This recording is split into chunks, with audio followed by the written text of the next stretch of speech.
bisanzwe iyo abantu barangije ibiringo barasubirizwa bari barangije ibiringo. Icya kabiri iyo habaye amahiganwa abatowe nuko bafise akarusho kubahahora.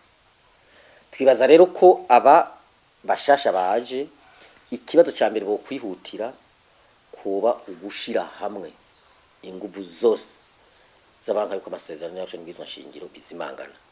Byabanka yuko hari umuntu numwe yagukuva kuri Petero Nkurunziza gushika no kwazomukurikira yosubira kugira ingendo byo kwihagira ikiringo kidahuye n'amategeko, kidahuye n'amasezerano yarusha, kidahuye n'ibwirizwa shingiro. Yuko hari umuntu yosubira kuzararahira imbere y'abanyagihugu hama mu nyuma gahindura ngo ni babinsaba ngo bizo ngo byoshoboka. Ivyo dusaba yuko abantu bose bafise iyo ntumbero cyo cyumviro bateza kuja hamwe nico twifuza.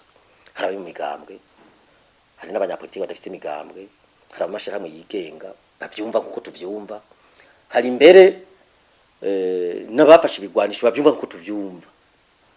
Abo bose bategeza kuja hamwe kugira ngo ingufu zikwiye kugira abantu ivyo bintu. Cyo cyambere twiteze.